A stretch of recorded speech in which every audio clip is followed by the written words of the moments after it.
Picture this: a glittering engagement party, a ruthless mother-in-law, and a bride-to-be with a secret that could bring down an empire.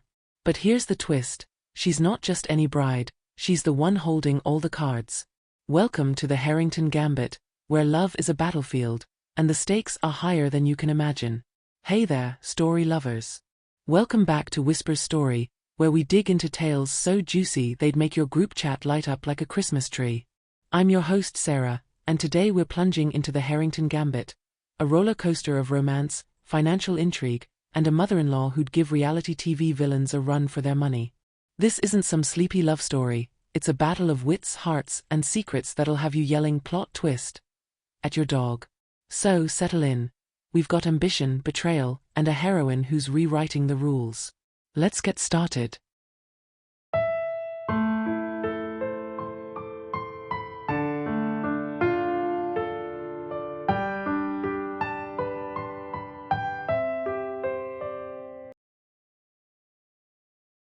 Picture this: a grand ballroom in the Harrington estate, nestled in Boston's ritzy Back Bay.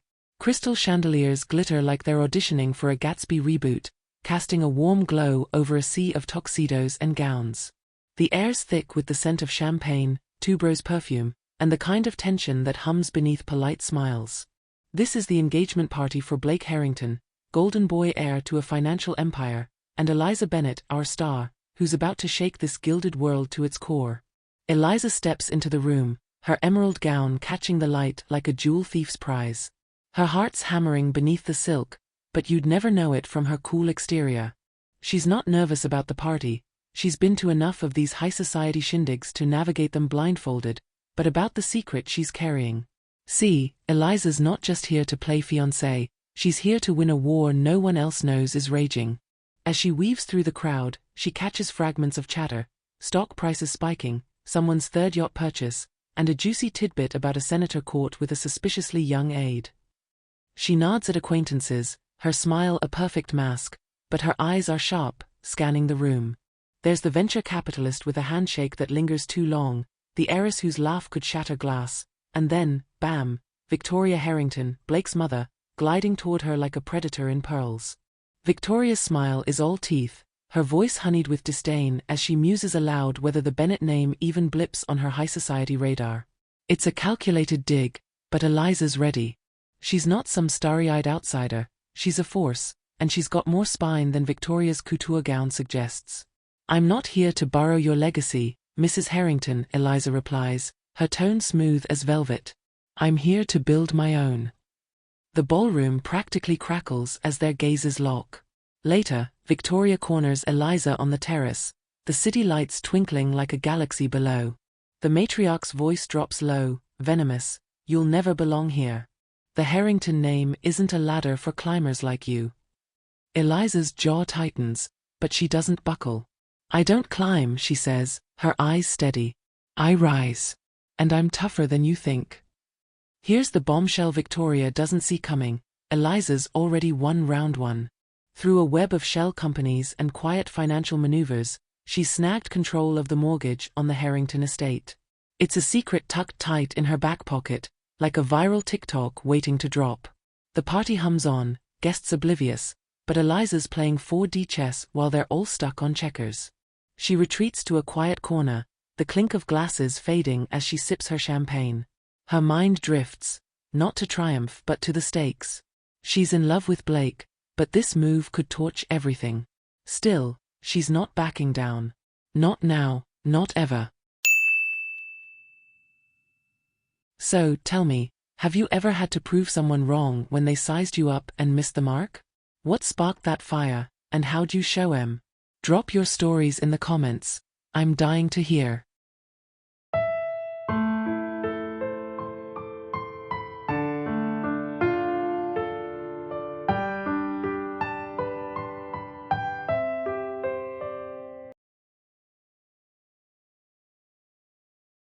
Let's rewind the tape to see how Eliza became this master of the game. We're in a modest kitchen in a Boston suburb, 2008. The financial crisis is shredding lives like confetti, and Eliza's dad, Richard Bennett, is at the epicenter. He's hunched over a table cluttered with bills, client portfolios, and a cold cup of coffee. Richard's a financial advisor, a trusted name among Boston's elite, including the Harringtons. But when the market implodes, he's the fall guy. The Harringtons dodge the blame, leaving Richard broke, disgraced, and scrambling to keep his family's head above water. Young Eliza, just 13, watches from the doorway. Her dad's face is etched with worry, deeper than she's ever seen. One night, she pads over in her pajamas, her voice small but steady. "Dad, can I help?" He looks up, managing a weary smile. "You already are, Liza," he says, pulling her close. "Just by being here, you're keeping me grounded." He slides a chart her way. "Look at this, see these lines? They tell a story. Who's strong, who's faking it? Learn to read them, and you'll always know the truth." That moment plants a seed. Richard rebuilds from the ashes, taking odd jobs, teaching Eliza that resilience trumps pedigree every damn time. She carries that lesson to Brown University, where she juggles waitressing gigs and late-night study sessions, her eyes glued to financial journals. She learns to spot distressed assets like a hawk, companies teetering, properties over-leveraged. 3 years ago, she catches the Harringtons refinancing their estate for the umpteenth time. Red flags wave, and that's when she launches Ashcraft Investments, her secret weapon, built from grit and a hunger to even the score. Back in the present, Eliza's in her office at Blackwell Investments, a sleek space with floor-to-ceiling windows overlooking the city. She's poring over financials, her eyes glinting with purpose. The Harrington Estate's mortgage is hers, a trump card she's holding tight. She's not just playing the game, she's rewriting the rules, and her dad's lessons are the ink. What's a lesson from your past that's fueled your hustle? Share it below. I'm a sucker for a good origin story.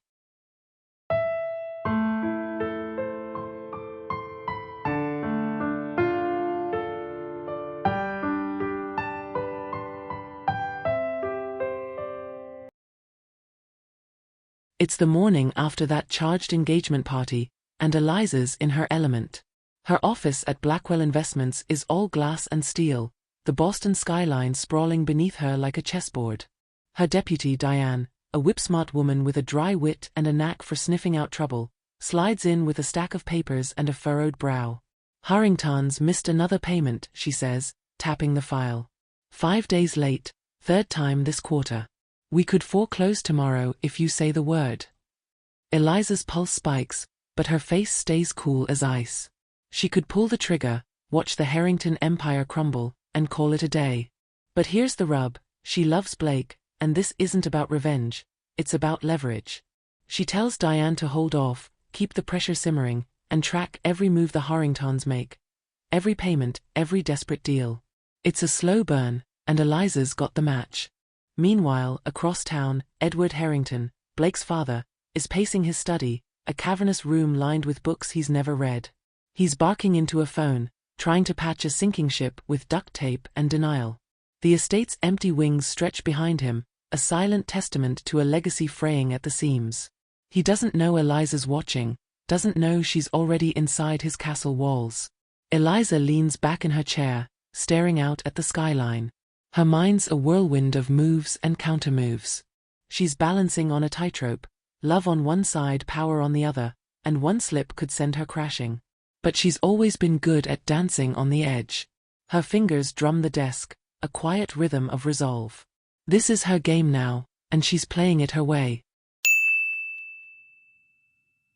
When you've got the upper hand, how do you play it? Spill your tactics in the comments. I'm taking notes.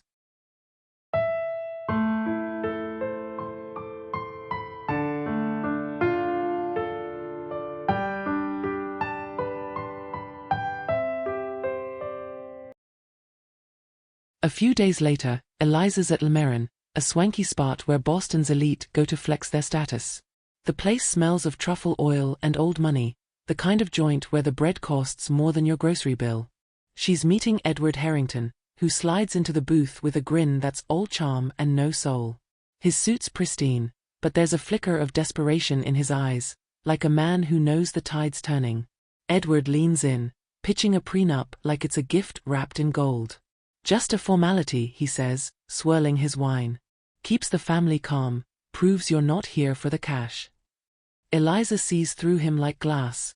His bad investments, his buried losses, they're an open book to her. She sips her Pinot, unruffled, and assures him she's here for Blake, not their crumbling fortune. Then she drops a line about those overdue payments, casual as a weather report.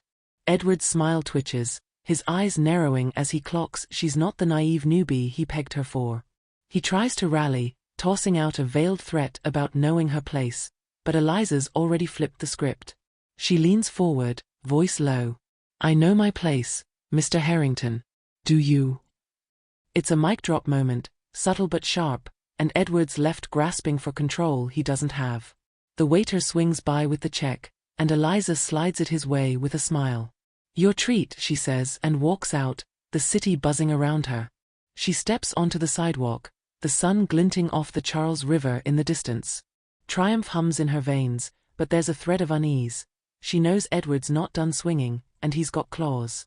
Still, she's prepped for this.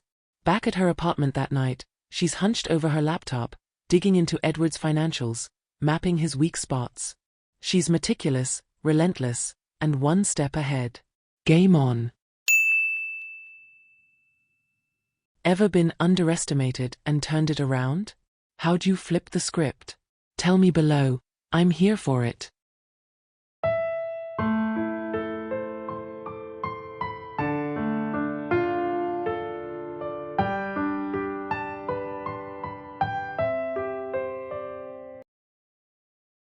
If lunch with Edward was a sparring match, dinner with the Harrington matriarchs is a full-on cage fight.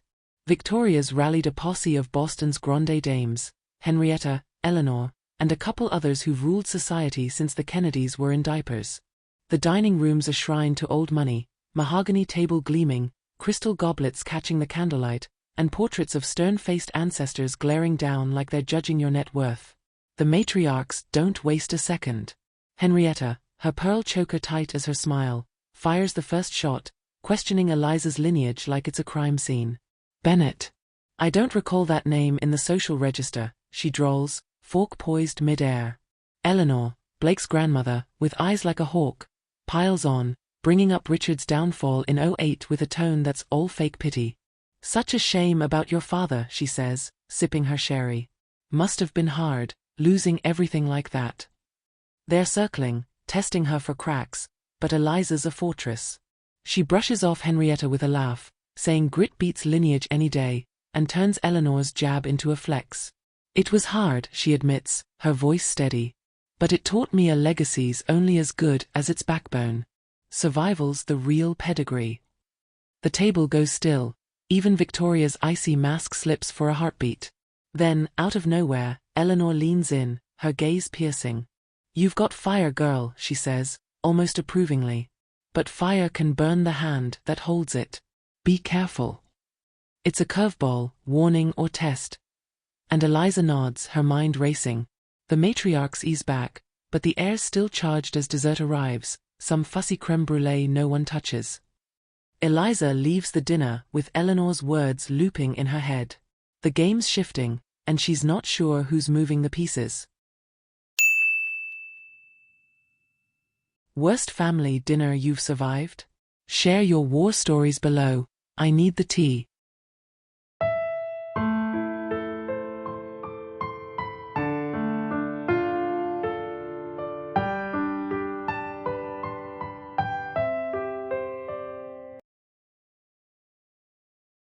That night, Eliza and Blake steal a moment on the estate's terrace, the city lights sprawling below like a constellation. Blake's in a tux, his hair tousled from the wind, and he's checking in, worried after the matriarch's ambush. "You okay?" he asks, his hand brushing hers. Eliza wants to say yes, but her mind's a tangle. She's got files locked in her safe that could sink his family, and it's gnawing at her. She's protecting him with her silence, but it's also carving a rift between them. They stand close, the air cool against their skin, but there's a distance growing, unspoken heavy. Blake senses it, his brow creasing, but he doesn't push. Eliza's torn. She wants to spill everything, let him in, but the words stick like glue. Instead, she steps into him, her lips finding his in a kiss that's half comfort, half plea. For a moment, it's just them, the world fading to static. But deep down, she knows love can't patch this forever.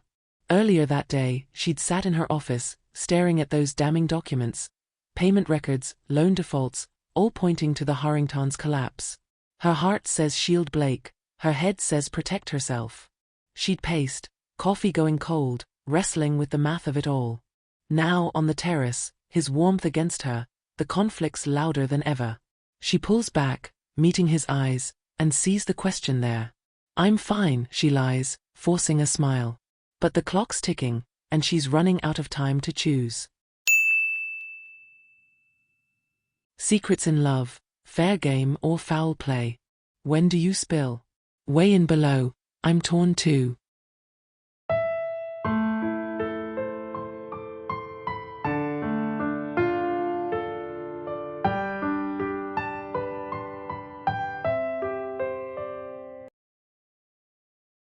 The Harrington Foundation Gala is next, and it's a spectacle. Think Met Gala vibes with a Boston twist. The ballroom's awash in tuxes and gowns, a string quartet humming in the corner. Eliza's in her element, dazzling Senator Williams with her take on market trends, her black dress shimmering like liquid midnight. The room's a social minefield, and Victoria's the sniper, weaving through the crowd, planting seeds of doubt about Eliza's motives. She corners Eliza by the silent auction, a table stacked with overpriced art and vacation packages no one needs. Victoria's voice is a blade wrapped in silk, "This estate's mine to protect, not yours to plunder." Eliza doesn't blink. "Funny," she shoots back, "I check who's really keeping it standing." It's a standoff that'd spark a Twitter storm, and Victoria's eyes blaze, but she retreats, for now. Later, Eliza's sipping a martini when she overhears two board members muttering in a corner. Edward's juggling numbers again, one grumbles, "Offshore accounts this time." Her ears perk up, she files it away, a puzzle piece for later. The night's a tightrope walk, but Eliza's got the balance of a pro. She glides through the crowd, every step deliberate, every smile a weapon. Victoria's watching, the senator's charmed, and Eliza's quietly stacking her deck. How do you dodge party snipers? Drop your slickest moves below, I'm stealing tips.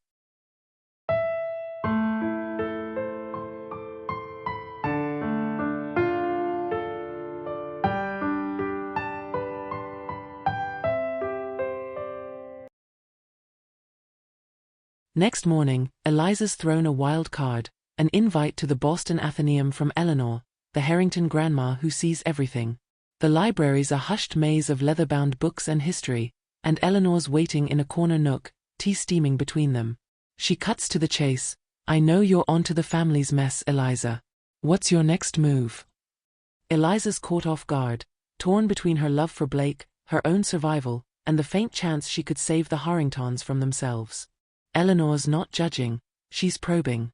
She shares a story from her own past, how she once chose duty over love, marrying into the Harringtons to shore up a failing empire. "Sometimes the hardest choices save us," she says, her voice soft but steel-edged. "You've got the reins now. Don't flinch." Eliza leaves with her head spinning. Eleanor's words are a compass, or maybe a trap. She walks the cobblestone streets back to her car, the weight of it sinking in. The legacy's a house of cards, and she might be the only one who can prop it up, or let it fall. Back home, she pulls out her files, staring at the numbers. Could she turn this ship around? Does she even want to? The answer's murky, but Eleanor's voice echoes, "Don't flinch." Random advice from a stranger. Ever run with it? How'd it turn out? Tell me.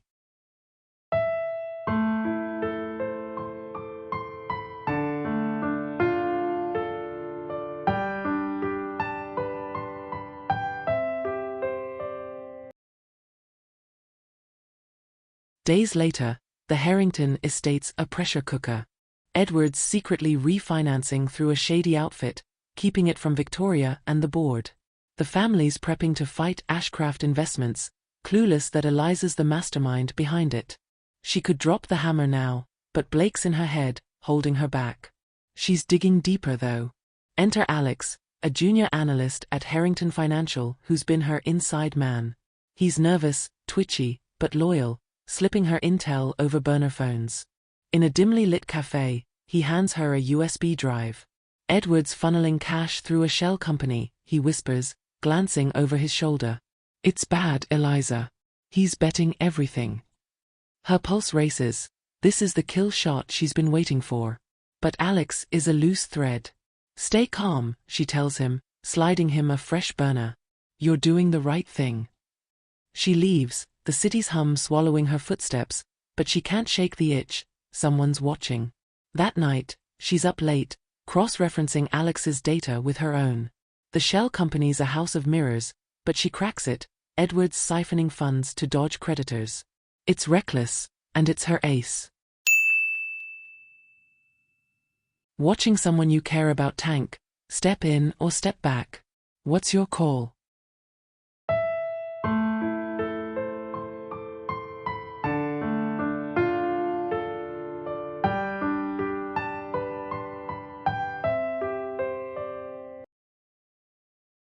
The climax hits in the Harrington boardroom, a sleek space turned war zone.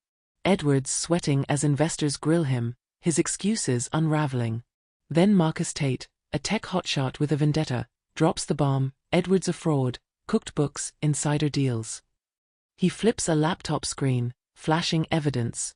And Ashcraft? That's Eliza Bennett. She owns us. The room explodes. Blake's reeling, Edward's livid, Victoria's pale. Eliza steps forward, calm as a storm's eye, and lays it bare. I've held the mortgage for months. You're broke, and I'm the lifeline. Fight me, or save what's left, your choice. Edward lunges, shouting betrayal, but Blake grabs him, eyes locked on Eliza, hurt and awe colliding. The board's stunned, murmurs rippling. Marcus smirks, loving the chaos. Eliza's voice cuts through. I didn't do this to destroy you. I did it to survive you. It's raw, real, and the room holds its breath. Edward's outmatched. He'd tried a last-ditch lone shuffle, but Eliza saw it coming, her countermove already filed. Checkmate. The board nods, shell-shocked but cornered. She's not just a player, she's the game. Truth in a crunch, brutal or strategic. What drives your big reveal?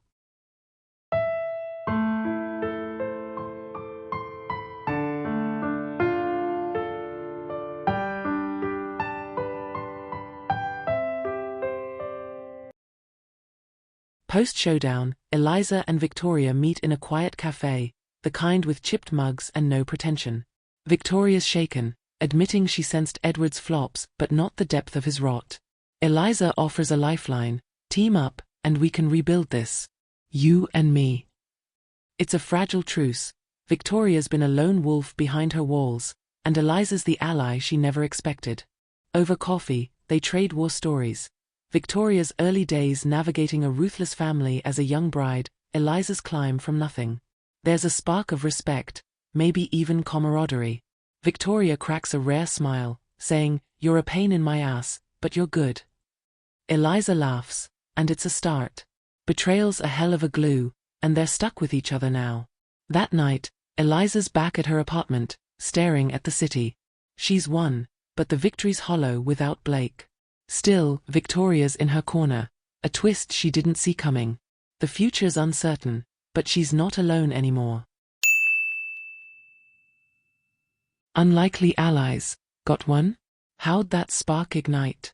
Share below.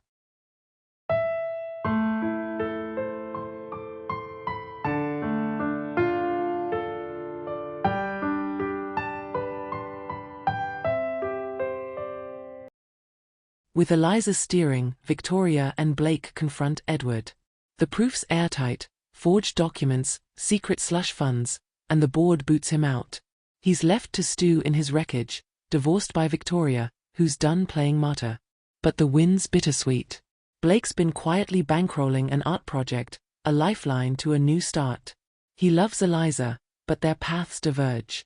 They meet one last time on the terrace, the spot where it all began. The wind's sharp, the lights below blurring through Eliza's tears. Blake's voice is steady but sad. I can't live in this world anymore. I need something real, mine. Eliza nods, throat tight. Go, she whispers. Be free. Their hands slip apart, and he walks away, his silhouette fading into the night. No fairy tale ending here, just raw, messy truth. The Harringtons reboot. Edward's gone, Victoria and Eliza forge ahead, a duo bound by necessity. Blake's off chasing his dream, and the estate stands quieter now, its echoes heavy with what's lost. Eliza's alone on the terrace, the city vast below. She's won, but the cost stings. She closes her eyes, the wind carrying her forward. There's no retreat, only the next move. Did Edward get what he deserved? How'd his fall hit you? Tell me.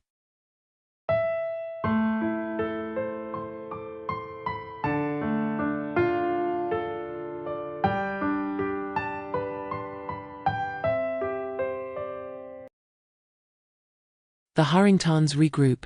Edward's out, a pariah in his own story. Victoria and Eliza bond, an odd couple stitching a fractured legacy. Blake's gone, his art gig a fresh canvas. Eliza stays, rebuilding from the rubble. The estate's still there, its grandeur muted, whispering of battles fought and prices paid. She stands on the terrace, the skyline endless. Victory's hers, but it's a quiet one. The future's hers to shape, and she's ready. And that's the Harrington Gambit, folks, a win that cuts like a loss. What's your take? Satisfying chaos or a punch to the gut? That's the messy magic we crave at Whisper's Story. If this saga grabbed you, hit subscribe, tap that bell, and drop your thoughts below. What's your whisper from the dark? Next time, we're back with more. What do you think? Does betrayal pave the way for true freedom or simply fuel the fire of revenge? Drop your thoughts in the comments, share your own story of a game-changing moment, and don't forget to like and subscribe for more tales that challenge the norm.